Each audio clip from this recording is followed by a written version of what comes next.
ดนทีมาสวรรณเขตประมาณ3-4 เดือนมาทีหนึง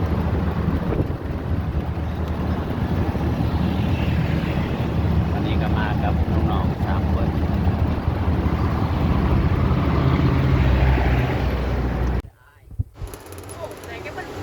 บางท้องบางท้อง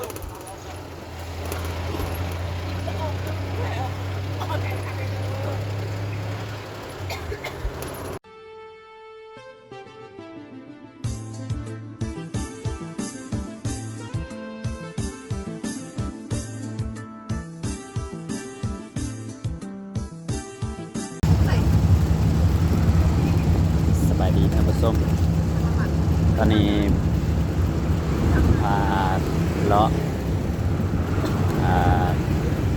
สวรรณเขตยามแรงๆพี่น้องสวรรณเขตเนี่ยจังแม่นวงเวียนหลายเนาะ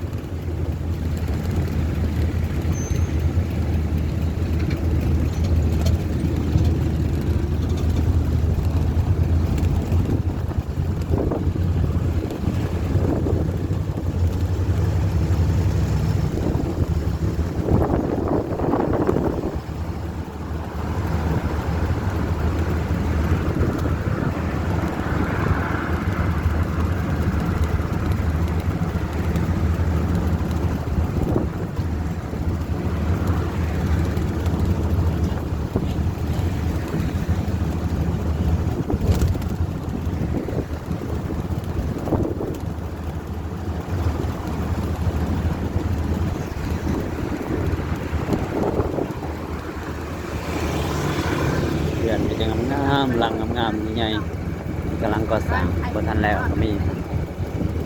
สร้างแล้วก็มี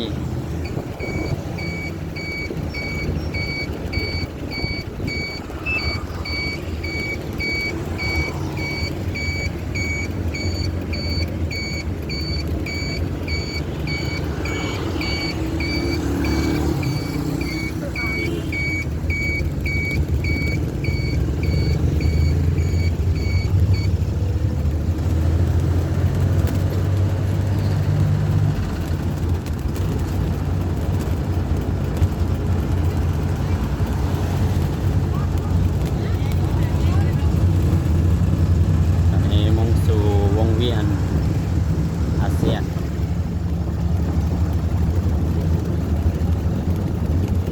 แต่ว่าตอนนี้น่าจะแม่นวงเวียนกองใหญ่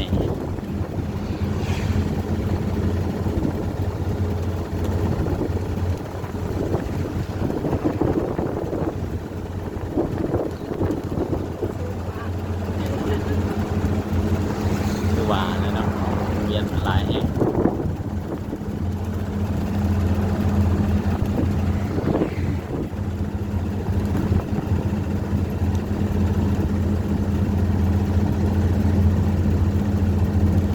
อัปเดตคร่าวๆให้ทุกคนได้เบิ่งกันเนาะเพราะว่าจะเป็นการสัญจรแล้วก็เส้นถนนหนทางแล้วก็สร้างบ้านซ่องเพราะว่าเพิ่นเดินวงเวียนอย่างนั้นอาจจะเป็นวงเวียนกองใหญ่นั่นแหละอาจจะเป็นกองใหญ่ๆ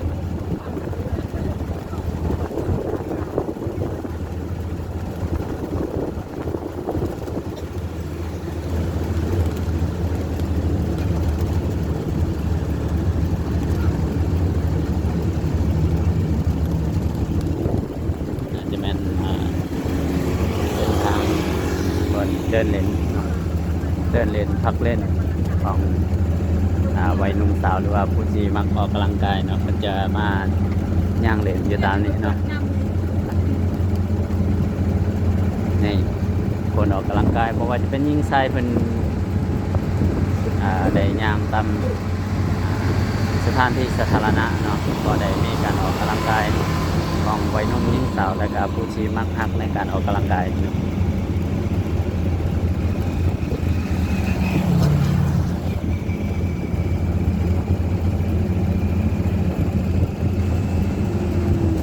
วัยหนุ่มวัยสาวก็ซิวๆไป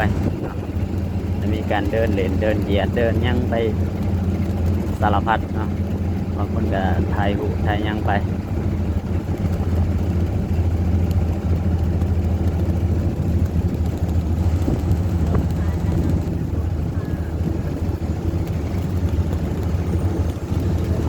ซิวๆนำโซเฟอร์มันก็ซิวให้ถ่ายรูปถ่ายวิดีโอไปคอยไปคอยมาสบายเลยพี่น้อง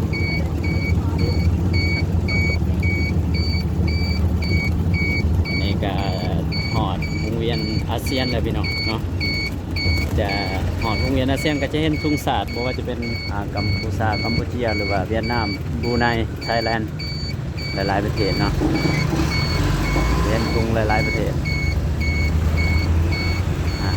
น้องโซเฟอร์มันก็ค่อยไปค่อยมาให้ไปทายก็เดี่ยวสู่เส้นทาง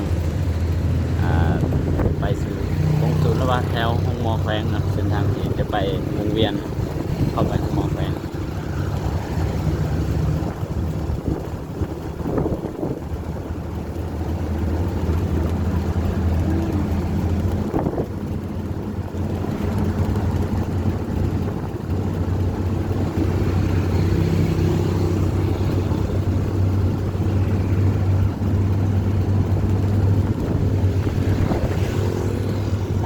bạn rồi ra nào trước rồi xe thì gần một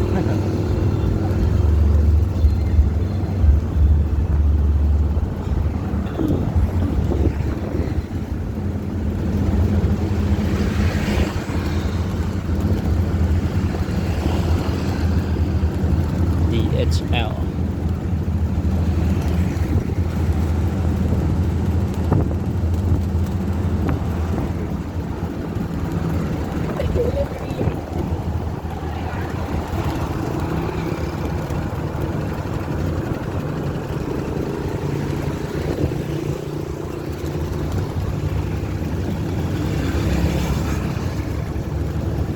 รถมาเบียดอย่างกลางทางนะ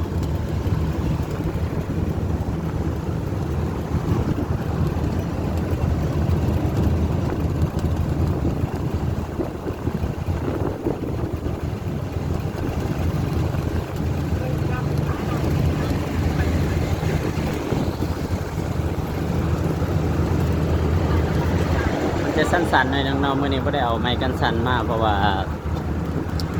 เปล่านอกเปล่าแห้งก็เลยว่าพอหลังจากเลิกงานอะไรก็มาเลยนะ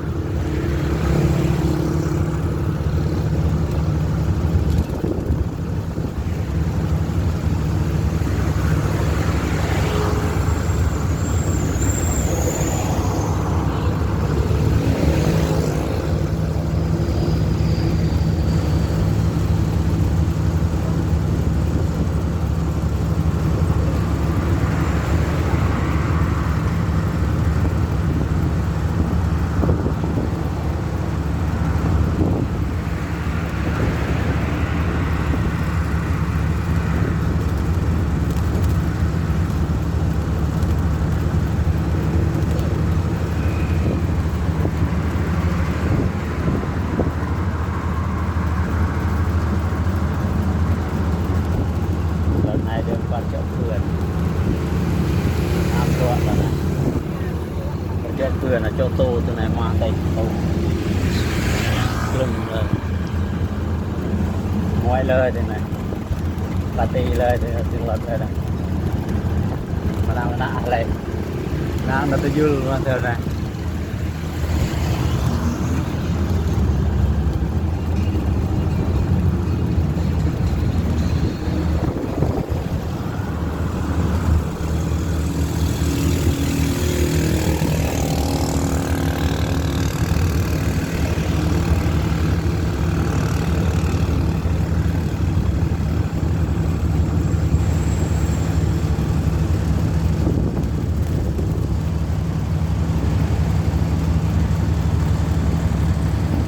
ยังมาทันหอดเป้าหมายปลายทางนะ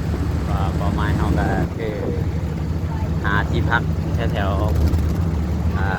กงซูนเนาะแถวข้างๆกงซูนแขวงสวรรณเขต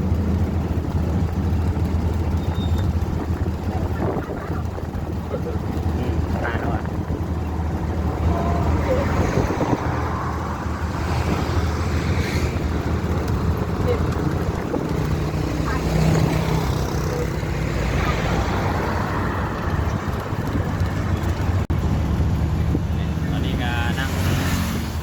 3 ล้อไปเนาะ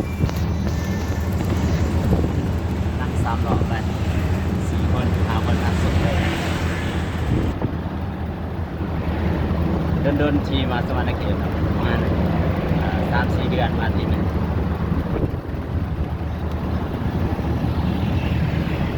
วันนี้ก็มากับน้องๆ3 คน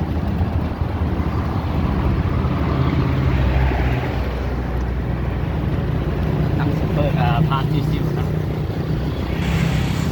ราคาก็เป็นกันเองทั้งหมดอันจะจริงลงไปข้างหน้าตอนแรกก็ได้นะแต่ว่าเอามาเป็นแรงกายแล้วเลย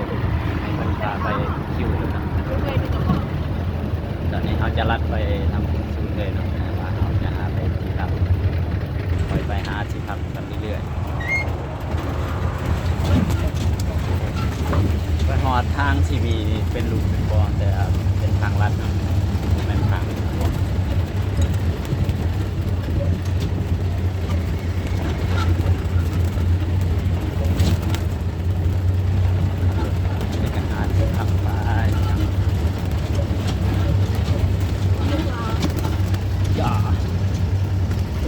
โยกครับโยกครับโยกแน่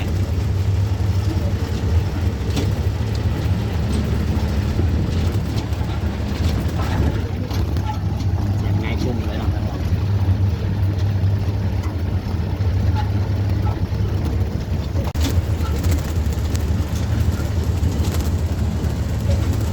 เส้นทางด้านหน้า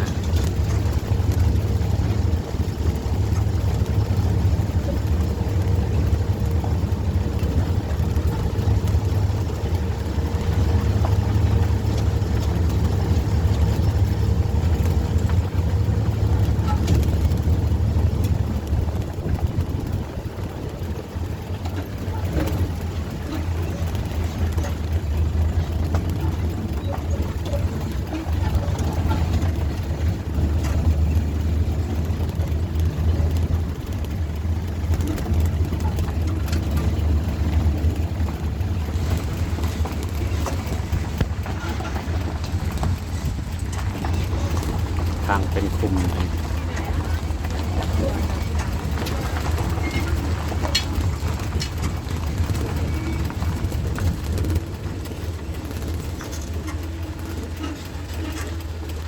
ตกลง หาจอยหาจอยห้องแถวพักที่บนออกบัตรนี่มีในเงื่อนเท่านั้นเนาะเราให้มีนอนนำเนาะเรามีจุกครอบในเงื่อนเราเนาะเรามีของแถวนั้นบอกหรือว่าแถวนี้มีบอกที่ไก่ไก่เลยท่านจะเป็นไส้สีไก่ตัวอย่างก่อนมากเลยหรือว่าอยู่บนสนามวัดเนาะ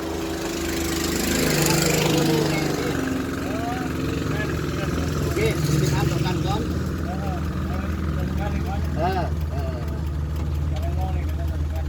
โอเค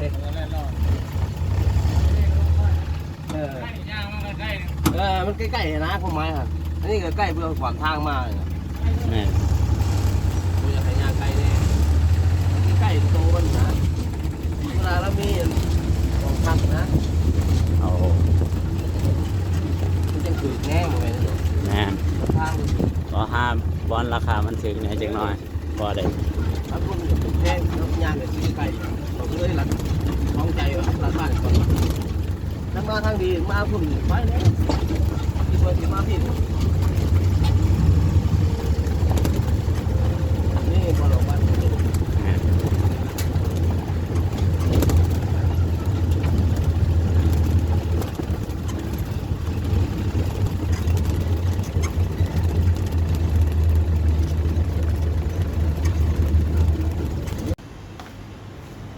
ตอนนี้มา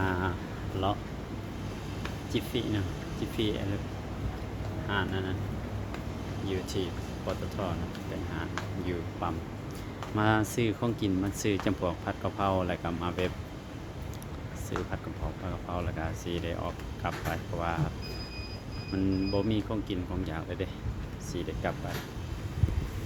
เพราะว่าดีแห้งที่เป็นได้มีของกินสุก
นาะเบิ่งอีกเนาะ เมื่อวันไหนนี่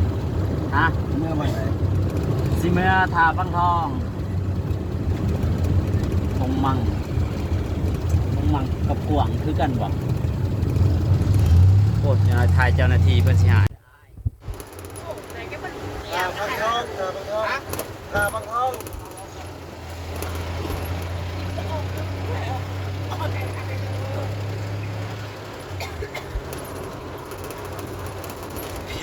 พีนตัวนี้โอ้พีน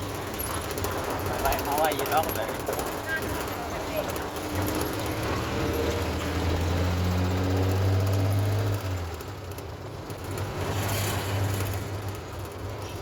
พีนดิสทริกนราสวรรค์สาย บางทอง ครับบางทองครับผมงั้นมีคนถามหลายก็บอกว่าทุ่งล้านจึงผมมีคนถาม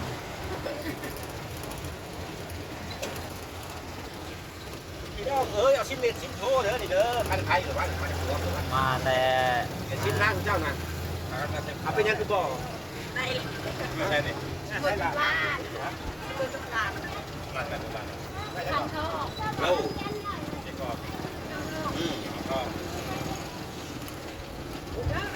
มันไม่ใช่ให้บางทองไม่เนี่ยหนาชวนกันกอกนี่บ่รักษาชิ้นหนา ทาบางทองทาบางทองนี่ได้รถทาบางทองโอ้บ่มีคนมีแต่รถ มีแต่เครื่องอะไรนี่ มีเล็กเขาใส่บังไก่กับเขาไป